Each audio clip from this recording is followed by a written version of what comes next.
I got G-checked today. How many people have been G-checked? You been G-checked before? Anybody been G-checked? G-checked. Any G-checks in the house? That's when somebody literally comes up to you, if you're a guy, and they just grab your hand. Nah, it's like when somebody says something, they just hit you. They hit you in the bread basket, in the stomach. Really hard. You double over. And you can't really hit them back because they got a point. Like, you deserve that punch. You know, sometimes you deserve to get G-checked. And G-checks are good. They can be good. I remember when I was 12 years old, I went to stay with my biological dad and his uncles in a place called Congress Heights, Southeast D.C. Now, I was born in D.C., but my parents escaped by the time I was like 5.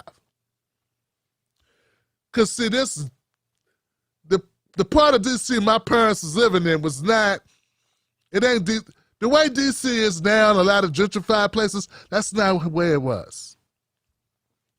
Well, when I went back to stay with my dad, my biological dad,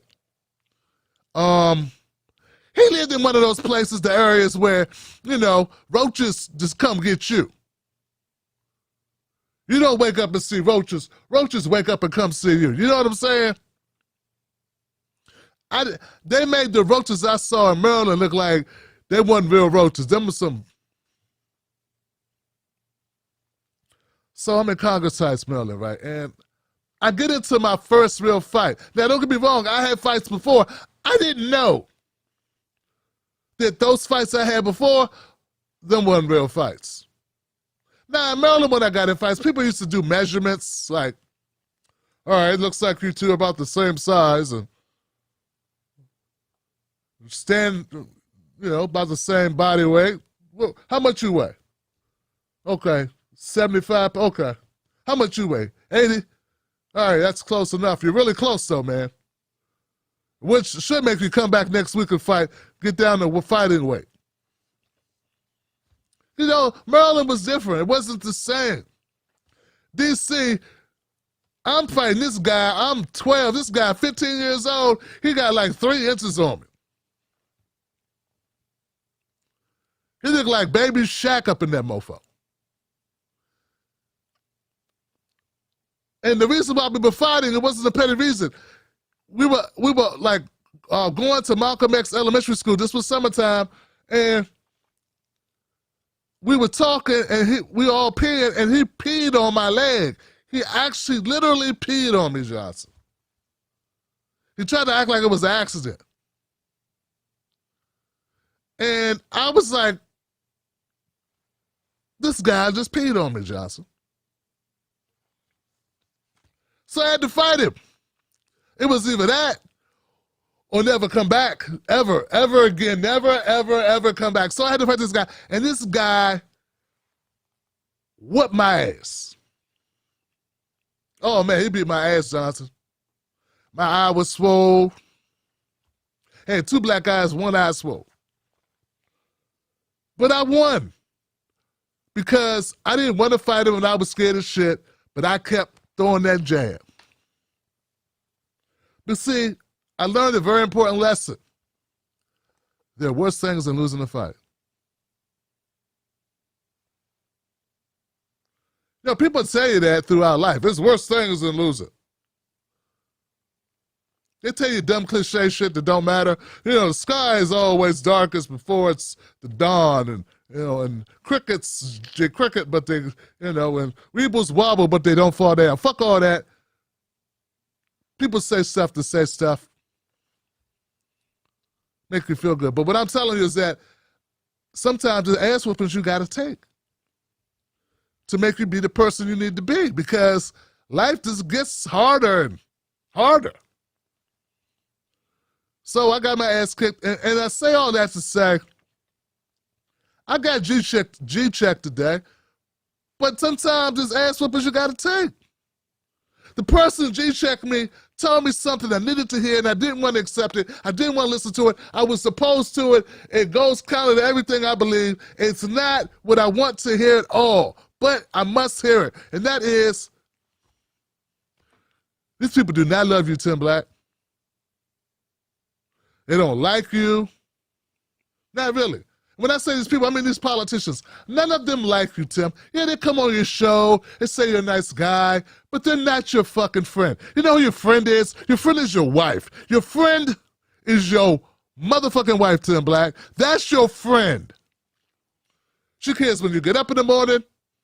She cares if you get up in the morning. She'll help you get up in the morning.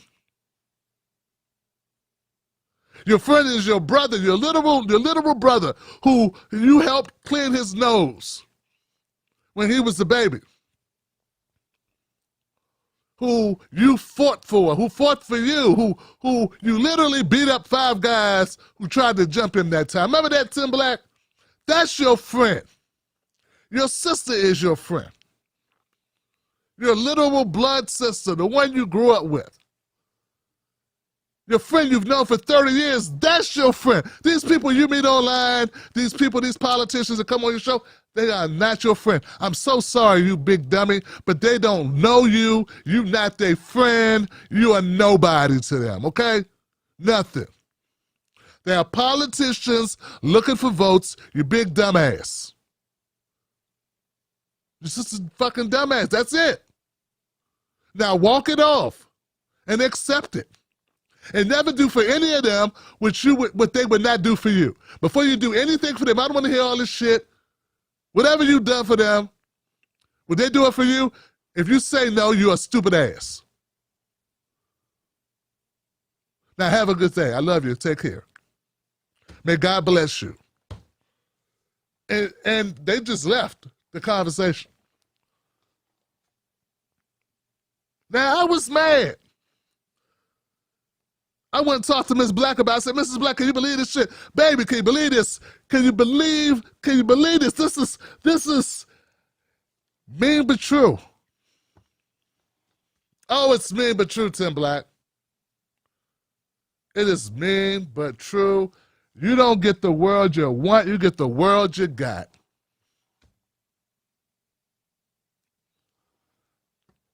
They don't love you, ho. Now look, guys, I know a lot of people watching the show. They don't want that to be the case. They want it to be that this, somehow someone is different. Somehow, guys, somehow these people, someone, somewhere is magical. I know that's what we want to believe. I wanted to believe it. Damn, I wanted to believe it. I went to far lengths defending certain people because I believed in this idea that some people mean well. But it was more than that. If I'm being honest, guys, totally 100% honest and transparent, it's because I actually cared about some people. And I mistakenly thought they really cared about me, but they don't. How could they, Tim? They don't know you. What is your problem? You want a friend? Get a dog. This is politics.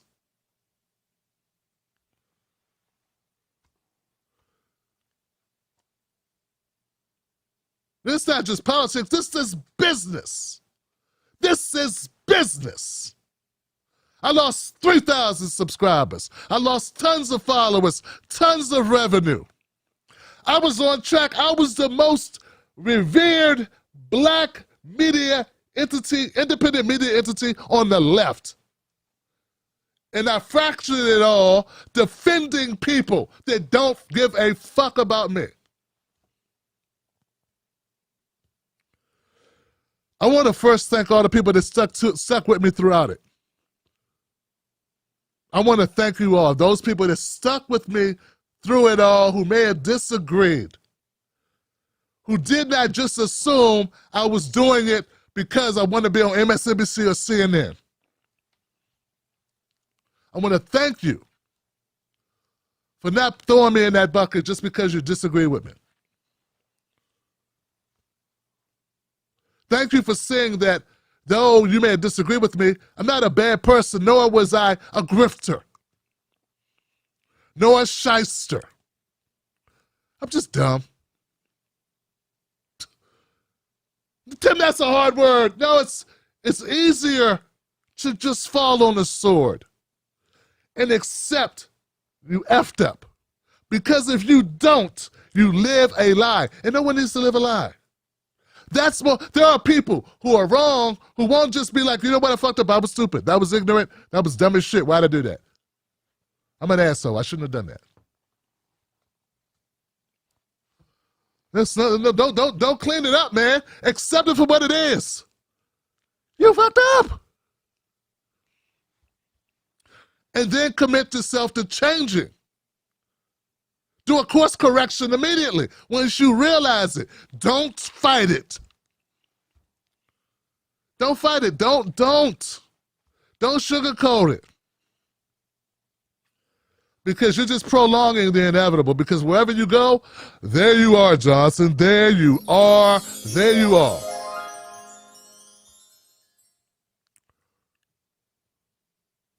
I had this weird thing in my head, folks. This weird thing that my standing up for the left. This weird thing on my shoulders. This weird thing. If I carry all of this on my shoulders and stand up for the left, we might win some stuff. Because it's up to me to stand up.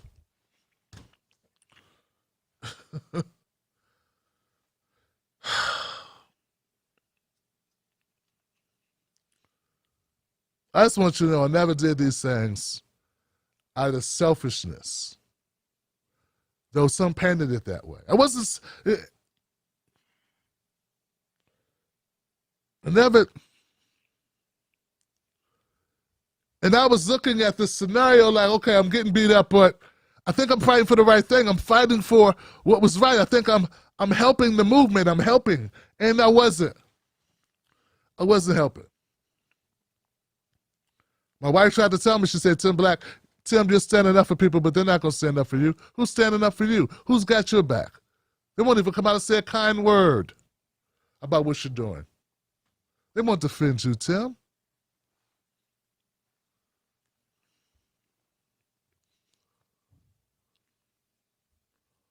So I want to give it up for my wife for putting up with the bullshit. Thank you so much for loving me and for understanding your husband. See, everybody loves a guy who sticks in your corner, or a woman. Everyone loves you when you stick in their corner. They love it when you stick in their corner when you got their back to a fault. Because who wouldn't love that? What they don't love is when you don't. Now you're a sucker, you're a sap, you're a loser. But as long as you're a loser on their behalf, they're good with that. Yeah, if I would have kept, if you carry water for someone and they benefit from you, you're useful. You're what Matt Taibbi and Katie Harper would call a useful idiot. He's an idiot, but he's useful. And I was feeling like that's what the progressive left was doing to me. They were making me a useful idiot. And they were. Token black guy. Don't let him get too big. Don't let him get too much shine. Let's not actually help him grow, but let's keep him around because we need a black guy who's charismatic, interesting, funny.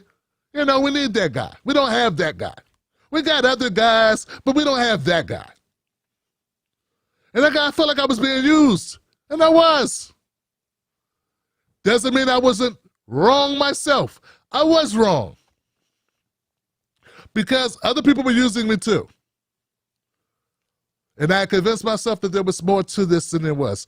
Folks, Alexandria Ocasio-Cortez, I'm looking at an article on my desk. I don't think it could get any worse than this.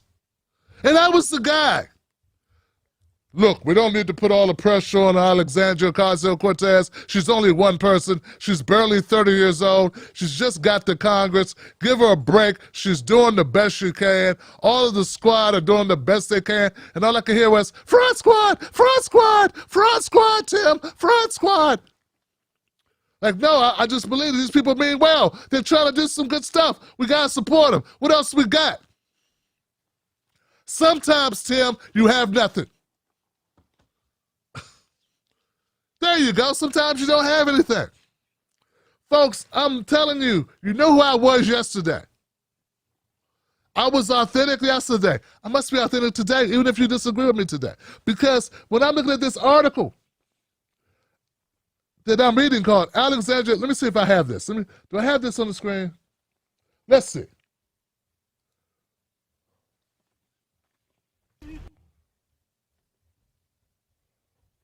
Okay. I guess I'll just have to read it to you.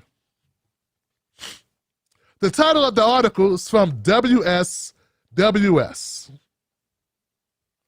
Right? What's that? World Socialist something. The title is Alexandria Ocasio-Cortez denounces socialists and praises Biden administration and the Democratic Party.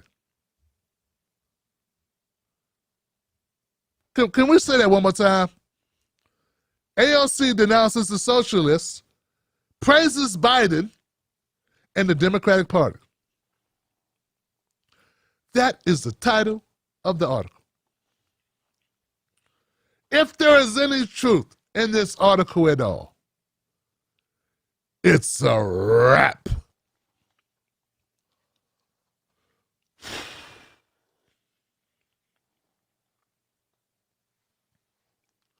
So let's go through this. Let's take the time to go through this.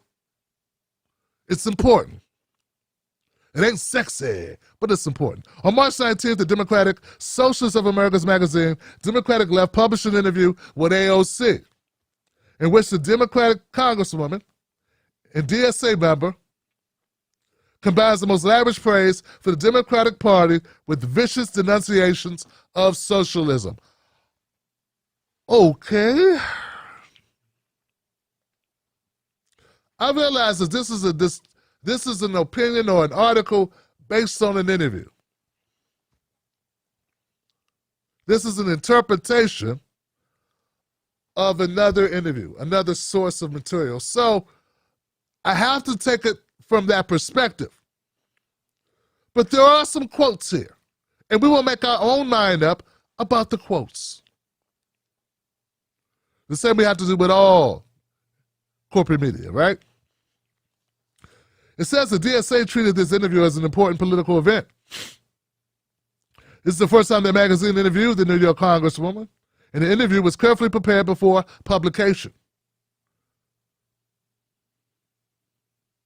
In the interview, Ocasio-Cortez presents the Democratic Party as having been completely transformed into a working-class party.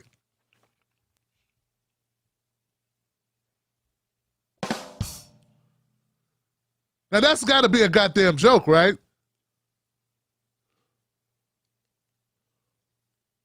Mr. Nothing will fundamentally change. You're going to get taxed a couple more dollars, but nothing is going to change, rich people. That guy, Joe Biden,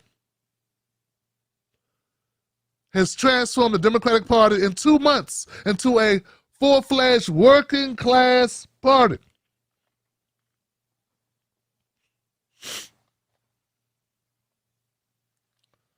She says the Biden administration and incumbent Democrats are totally reinventing themselves. How much is this taken out of context?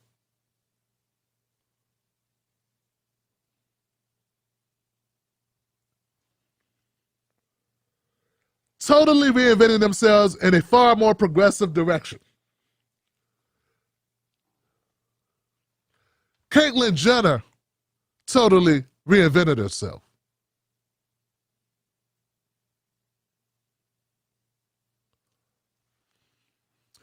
Kamala Harris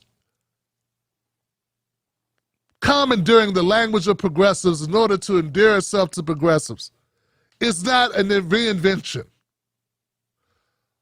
Joe Biden mentioning relieving some student loan debt is not a reinvention of himself. It's a fucking lie is what it is. Let's call it what it is. What are you talking about? I took shit for you, AOC.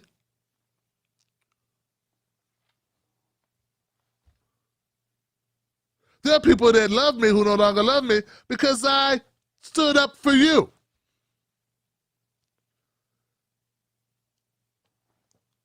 That's my fault. You weren't having a bad day. You are a bad day. If this is true, this not true, I'll take it back. Did you say this shit?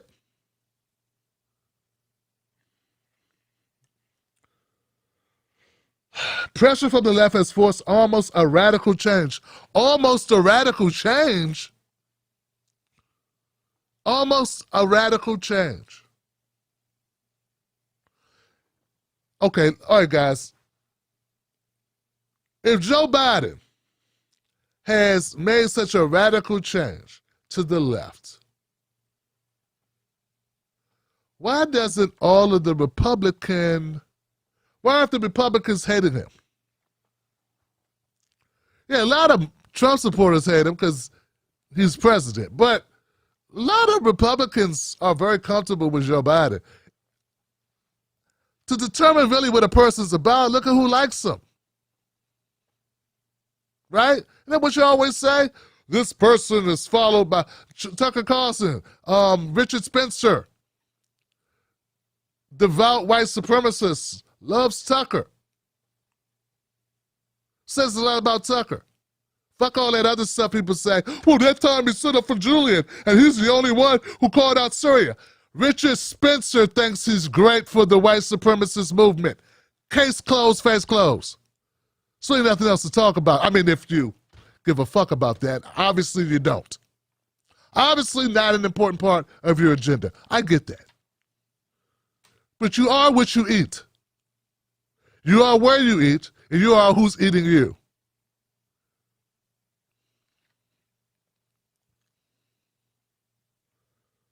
She says what is needed is a turn deeper into Democratic Party electoral politics.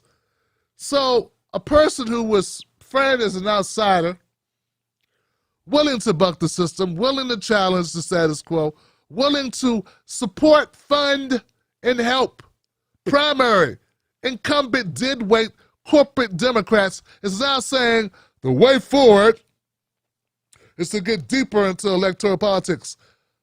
Now, unless she says some shit like, by primarying the hell out of these soft-ass, neoliberal, pudgy-butted, smushy bastards, cushy, middle-of-the-road, milquetoast-ass, Republican-like swamp creatures, unless she says that, we have a problem, Johnson. I got a feeling she's not going to say that.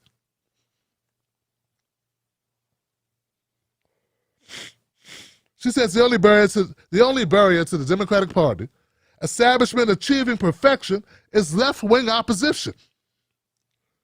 This is not her, this is them. This politician who made the career criticizing the Democratic establishment and posturing as a, look at that, they're saying the same thing I'm saying. McIntosh asked her, the interviewer asks,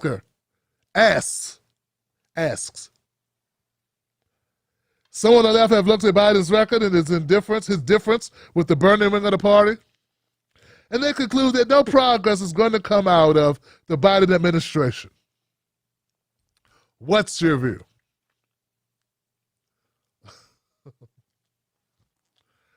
That's a hell of a question, Johnson. For the record, Bernie doesn't have, there's no burning wing of the Democratic Party.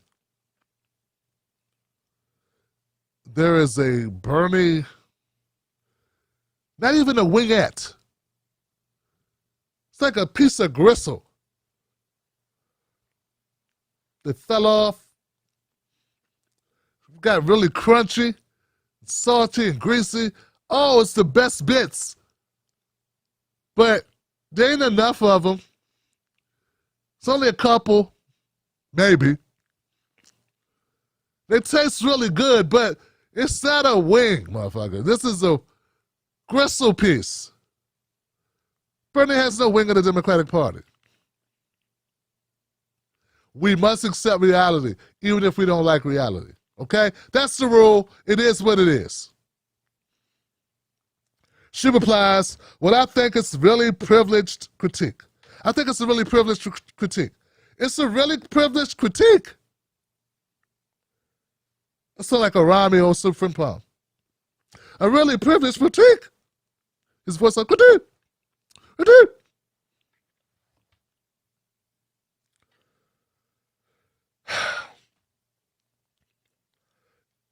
She thinks it's privileged to say, we don't think a lot's going to come out of the Biden administration. I don't know how that's privileged. Maybe that's realistic critique, an honest critique. We're going to have to focus on solidarity with one another. Uh-oh. Uh-oh. Solidarity with one another. Now, see, I always got a problem with this when people start talking solidarity. Like with what? With whom? For what ends? Oh, to get shit done they want done. Not solidarity to get things done we want done.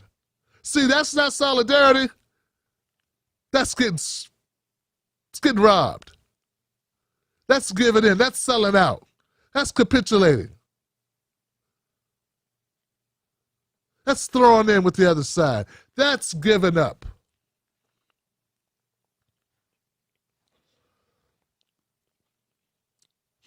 We're going to have to focus on solidarity with one another, developing our senses for good faith critique and bad faith critique. Because bad faith critique can destroy everything that we have built so swiftly. And we know this because it has in the past. And it's taken us so many decades to get to this point. We don't have the time or the luxury to entertain bad faith actors in our movement. Precisely. We don't have time to entertain bad faith actors.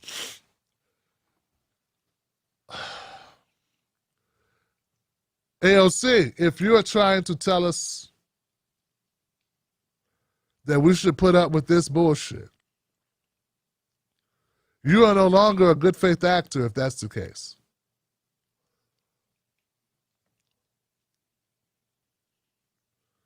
It is not only right and just to critique the Biden administration, it is incumbent upon us to do so. We must do so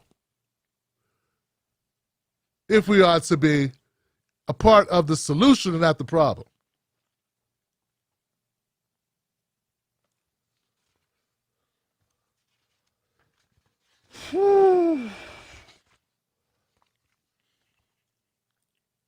I was punched in the stomach today with reality. I got the proverbial G-check. I got my ass kicked a little bit. You know what? If you're watching me right now and you're mad and you're upset, sleep on it. Sleep on it. Because I got a feeling you're going to come up to the same conclusion that I've come up to. That you don't get the country you want, you get the country you have. And the only way we got a shot at turning this around at all is if we accept reality of where we are. And though it's nice to think AOC is our friend, it don't appear to be so. Even though it's nice to accept or to convince oneself that all is right with the world, and saying, basically, we need to be more like the Democratic Party and need to fit in, get in where we fit in, and maybe we'll get thrown a crumb or two. If you think that's a good idea, a prescription for success, I want you to think about what you're saying. Really think about it. This is bullshit, okay? And I don't want it to be this way, but if this is accurate, and there are quotations by her words. I'm not even reading what the people who wrote the article, their critique. I'm reading only the comments made by AOC and giving my own critique. So I encourage everyone to read this themselves. Now, we could go on and on and on about it, but at the end of the day, once again, it's time we own up and stand up. I will not defend this. You shouldn't either. This is detrimental to everything that we stand for and what we seek to secure for our families, our friends, our neighbors, our kids, our grandkids, kids we don't know, kids across the globe. This is against everything that we stand for. We cannot stand for it because it's convenient or it makes us popular or it helps us sleep at night. Sometimes your ass have to be up at night. That's what they don't tell you. Sometimes you gotta stare at the ceiling. Sometimes you have to be uncomfortable. Sometimes you have to be angry. Sometimes you have to have your feelings hurt. Sometimes you have to get punched in the stomach. Sometimes somebody got to piss on your leg and you got to take an ass whooping to be the person you're supposed to be at the end of the day. A person that can get pissed on and punched and still stand back up and stand tall and do what's right and fight another day. And that's what we got to do. With or without AOC and with or without all of them and any of them with a bunch of platitudes and word salad and nice talk. They don't need, no, they need us. We don't need them. I said they need us. We don't need them if they're not really for us. They're not our friends. This is politics. I get it. This ain't only just politics. This is business.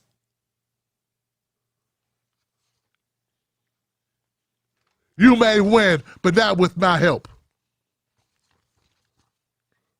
And damn sure, not with my sacrifice.